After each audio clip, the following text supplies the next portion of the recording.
We're in sunny Savona on a very exciting new boat for Azimut, the 55S, a boat that could be the blueprint for a lot of future S models to come, so it's incredibly important. Headlines on this boat include a new vertical bow complete with Alfa Romeo S grille, triple IPS 600 engines, a lot of carbon fibre throughout the hull to keep strength up and weight down, and more electronic gizmos on board than you can shake a stick at. But maybe most interestingly is the fact that there's a crew cabin just below me here in the bow. So let's start there and have a look.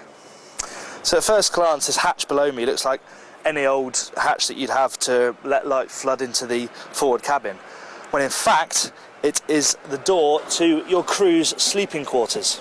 Given the fact that this boat is 55 foot long and the cabin's in the bow, it's actually a lot more spacious down here than you'd think it might be. There is full standing headroom.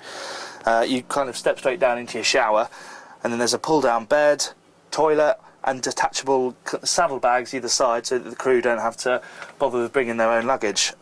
Considering its dimensions and where it was on the boat, it's actually a pretty useful space. While we're up at the bow, it makes real sense to point out this area here, something that is pretty unique to something this size. This split walkway here, which gives you a nice shortcut around the bow.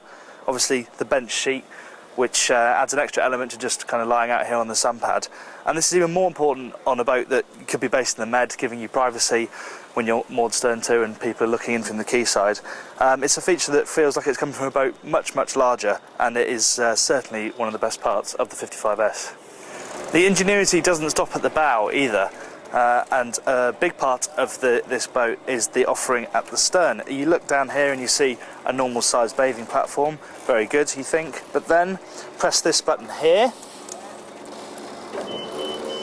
and 10 seconds later you've got this wonderful platform here. It's close to the water, great for sunbathing, great for swimming, but also if you keep pressing that button it folds down further into a ramp.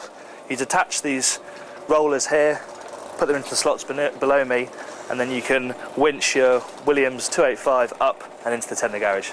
It doesn't get much easier than that. We're right in the heart of the 55S now. This is what it's all about. Sunroof open, doors wide open, sun out, and then you can enjoy this fantastic expanse of cockpit that you've got here. In this state, as you can see, it's in a sun pad formation, but whip off those cushions and the table raises electronically, so you've got plenty of room for everybody to sit around and eat. But by far the best thing about this area is how well it fuses with the saloon. Teak runs all the way through. Not as cosy as boats with carpet, but certainly makes it nice and hard wearing for if somebody comes in here with wet clothes on. And it just blends absolutely perfectly. There's no step, it's all on one level. The seating's in this huge sweep around the port side. And really, it just feels like a fantastic area to relax and entertain friends. So the spirit of the cockpit and saloon blending into one extends as far as the television, as I can show you now. So obviously it raises electronically, and then once it has got to the top of its reach, it can swivel 180 degrees. So obviously this position is in the perfect spot for the people in the saloon to watch it at night, watching a film, but then it keeps on going all the way around.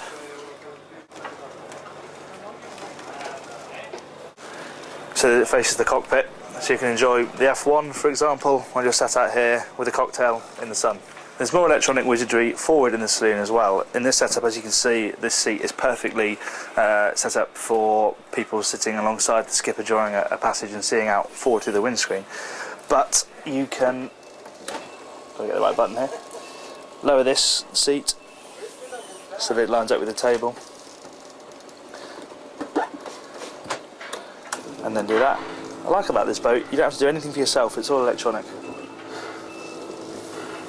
And there you go, perfectly set up for 6 people to dine in absolute comfort. This mid-cabin in general is very good, but this spot right here is one of my favourite parts of the boat as well. It's nice to have a sofa or a chaise longue here, but these two seats, they're really useful. You can have breakfast here, you can do some work, and right next to the water there's a little vanity unit here with a mirror in it. Really good use of space, and the rest of the cabin, as I said, is superb as well. Loads of headroom here all the way around. You've got this angled berth, so that, as I said, headroom is all the way around the berth, which is great. Storage also is excellent. You've got this big cupboard here, there's one on the opposite side as well, and then these neat little concealed shelve units behind the bed, and possibly most impressive is beneath the berth. This huge bin here, perfect for putting your suitcases or bulkier items.